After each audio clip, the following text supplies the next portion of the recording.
Yadav, Samajwadi party की जिलाध्यक्ष। मिल्कीपुर में चुनाव जिस तरह जोरों का माहौल है, क्या लगता है इस बार? हम लोग चुनाव जीत रहे हैं और अच्छे मतों से जीत रहे हैं। क्या समीकरण है? यादव, मुस्लिम और एससी और जो हमारे सवर्ण लोग हैं, इस तरह चाहे वो ब्राह्मण हो, चाहे वो ठाकुर हो, हर बिरादरी से, हर समाज का वोट हम लोगों को। कोई ऐसा समाज नहीं जो वोट ना दे। आप महिला हैं और भाजपा वाले महिला सशक्तिकरण की राजनीति करते हैं, तो आपको क्या लगता है कि आपको सभा में आने कोई प्रॉब्लम तो नहीं? अगर महिला सशक्तिकरण की बात करते हैं तो महिलाओं के असुरक्षित क्यों हैं?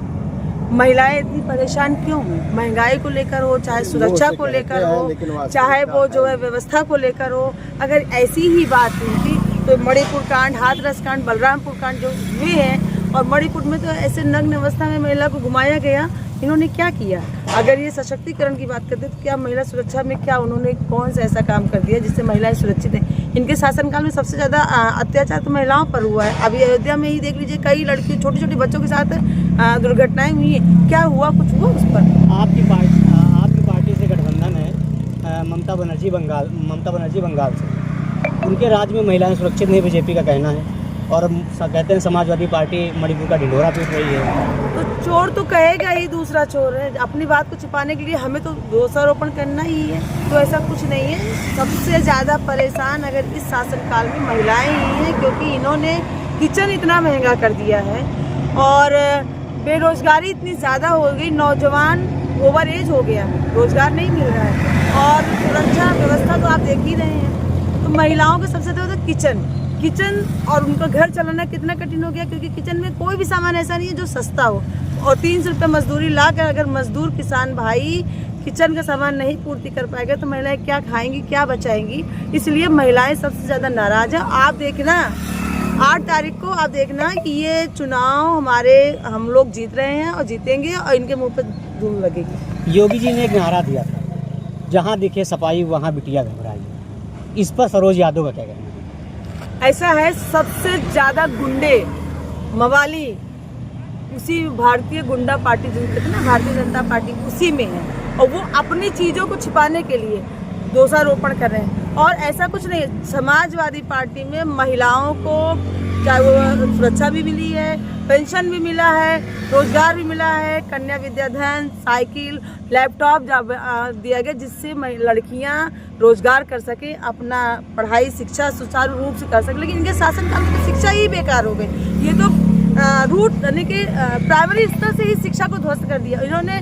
कोरोना काल में बच्चों को मोबाइल से ऑनलाइन क्लासेस स्टार्ट कर दी। अब बच्चे जब ऑनलाइन क्लासेस कर रहे हैं तो हम क्या देख रहे हैं, बच्चा पढ़ रहा है कि कुछ और चला रहा है। अब बच्चा धीरे धीरे मोबाइल का इतना आदी हो गया कि आज जो पढ़ाई से डिस्टेंस बना लिया है। इन्होंने स्कूल बंद कर दिए, इन्होंने जो है स्कूल तो बंद कर दिया, लेकिन शराब का अड्डा नहीं बंद किया। क्यों नहीं बंद किया? क्योंकि उससे उनको पैसा, उससे इनको इनकम आ रही थी। और स्कूल इसलिए बंद कर दिया कि अगर बच्चा पढ़ लेगा और आगे बढ़ जाएगा तो वो रोजगार मांगेगा, तो वो इसलिए उसको स्कूल से ही खत्म कर दिया।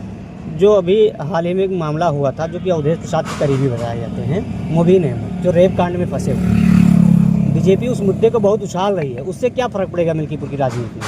आप बताइए, मुइन खान निर्दोष साबित हो गए, कोर्ट ने उनको निर्दोष कर दिया। लेकिन अब हम बाबा से कहना चाहते हैं, आपके चैनल माध्यम से बाबा से पूछना चाहते हैं, जो मुइन का घर गिरा है, मुइन का जो दुकानें गिरी हैं, उसका खामियाजा कौन भरेगा?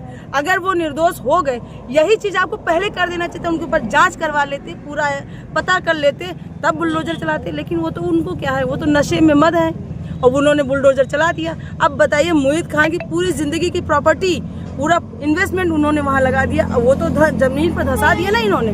तो ये केवल बुलडोजर चलाने का, दहशत फैलाने का काम करते हैं, और ये सरकार और कुछ कर नहीं रही है। मिल्कीपुर की महिलाओं के बीच में आप जाते हैं तो किन मुद्दों पर बात करती हैं? मिल्कीपुर की महिलाओं के बीच में विकास की बात होती है, रोजगार की बात की जा रही है, महंगाई की बात की जा रही है, सुरक्षा की बात की जा रही है, और जो खेतों में किसान फसलें खाई जा रही, साढ़ खा रहा, इन मुद्दों पर बात हो रही है। महिलाएं रो रही हैं। सबसे बड़ा मुद्दा तो संविधान का मुद्दा है। जिस तरह से इन्होंने कहा मैं संविधान बदल दूंगा, 24 के भाषण में कहा था कि मैं संविधान बदल दूंगा, अगर मुझे 400 पार हो जाएगा, हम बहुमत से ज़्यादा हो जाएंगे, मैं संविधान बदल दूंगा। आज उसी संविधान को कहते हैं कि अम्बेडकर अम्बेडकर अम्बेडकर। एक तो ये फैशन हो गया। अगर आप इतना भगवान का नाम ले ले तो शायद आपको बैकुंठ मिल जाए। तो मैं आपके चैनल के माध्यम से इन लोगों से ये पूछना चाहती हूँ, आप लोग क्यों नहीं राम राम और भगवान भगवान जपते हो? क्यों इतनी बड़ी पंचायत में बैठने के लिए लालायित परेशान हो? आप भी भगवान का नाम ले लो। समाजवादी पार्टी पर मिल्कीपुर में एक और आरोप लग रहा है, परिवारवाद बनाम बाहरी और घरेलू बनाम बाहरी, इस पर क्या कहना है आपका? अब बताओ, जब जिसके परिवार ही नहीं होगा वो किसको लड़ाएगा? अरे पहले तो ब्याह कर ले, फिर बच्चे होंगे, तभी तो चुनाव में उतारेंगे। उनके तो परिवार ही नहीं है। तो जो जिसके परिवार होगा वही तो अपने बच्चे को या आगे के सबको बढ़ाएगा।